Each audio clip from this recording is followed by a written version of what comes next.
One of them did this. All I remember is that he just kind of waved his hand in front of his chest, and the next thing I know, this blue beam hit me and just literally opened me up like a fish, and burnt my fingers right off of me. And it was some form of electrical force, because the kind of like being hit by a lightning bolt burned all my toenails off of me. Completely crispy crittered my left foot. Burnt the shoe right off of me.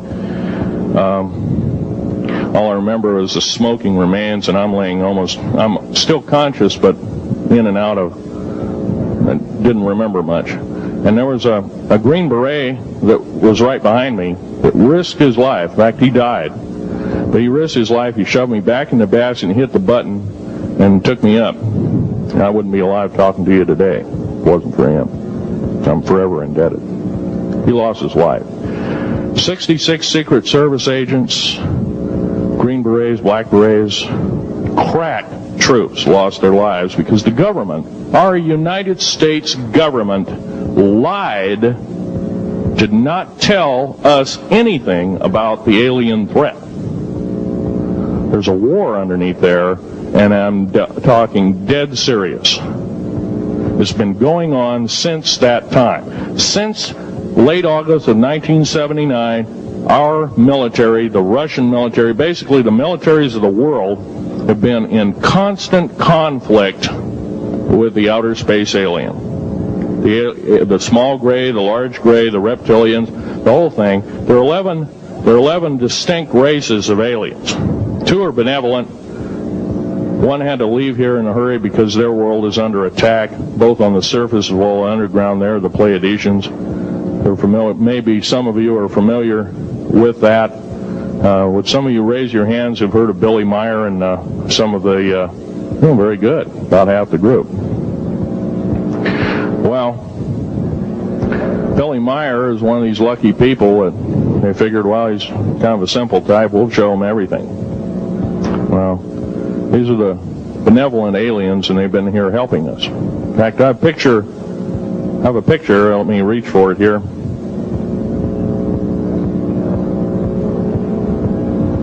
I have a picture of one of the aliens been working for the United States Pentagon for the last 58 years. His name is Valiant Thor. He's right here. There's my father in the background. This whole place, the ready room of the USS Eldridge, Al Bielek has probably explained, or maybe even shown you this picture. There's a list of some of the notable people in it. They're all the atomic bomb scientists of the day, all the time variant experimentalists of the day, all the top physicists of that particular day. This was in August of 1943. Now this guy has not changed one iota in 58 years. Started work, he came here, crashed here or whatever, whether he's under duress or not. He started work for our U.S. Navy and military operations in 1937, either 37 or 38 is what I've been told. So it's for 58 years, this man's been employed, probably under duress. If you don't do as we say, we're just going to use you for alien bait or something, I don't know. But anyway, he basically hasn't changed. He lives for 490 years, is what he says his lifespan is. Now, he's supposedly a semi-benevolent, he's a human-looking type person. He has 6 fingers and 6 toes, and he's got one oversized heart, one lung, giant lung. His blood vessels are bigger. He's got copper oxide for blood, similar to an octopus. His brain capacity, 300 centimeters greater than ours. He has a thinking capacity, IQ, if you were to measure it, be totally off the scale, be about a 1200 IQ. He speaks 100 languages fluently, alien as well as others. He's a remarkable person. I had a chance to meet him one time. Now, by the way, he doesn't shake hands. He was kind of in a spacesuit, because all aliens, regardless benevolent or otherwise, they're carrying germs and diseases and bacterium in and on them that are deadly to us. If I were making policy, I'd quarantine them all, because How do we not know that some of our diseases like AIDS, Ebola, hantavirus, and a few of these other weird designer diseases, as I call them, are not made from the cadavers of some of these aliens as a biological weapon to use against the people of the United States? Well, I'm a tired American speaking out.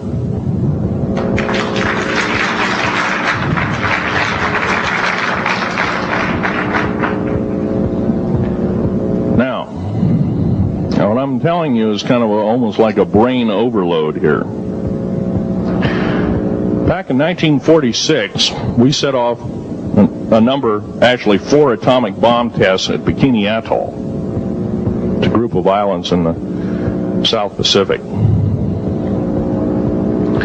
I have an original photograph here with original language on the photograph that shows there is a large alien spaceship off a wingtip of a United States aircraft. It was a drone aircraft right at the point where the bomb was beginning to show a neutron flash cloud. Here's the bomb going off. Here's the airplane tip here, and here is the alien spacecraft. Now, in 1947, questions later, please. In 1947, after Roswell debacle, our military got before the U.S. Senate. They were hauled before the U.S. Senate and says, what's going on here? Well, we didn't know anything about discs until this happened. It flopped in our backyard. Total lie. They lied to the U.S. Senate. They should have been prosecuted as traitors. Anybody lying to a United States Senator or House of Representative, any Senator or House of Representative person, President of the United States, Vice President, any cabinet member, lying to the American public is a traitor and should be dealt with in an appropriate fashion. This is actual proof, positive, that this occurred in 1946.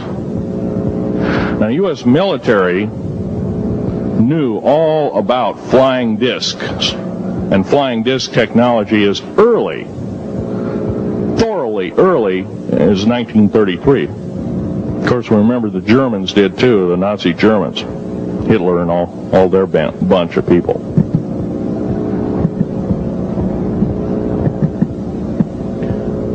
Now, it gets to the big question, if all this has been hidden from us, everybody says, well, where's the proof? I've got some of the proof laying on the table. But a lot of you probably are totally skeptical. They say, well, I could be anything.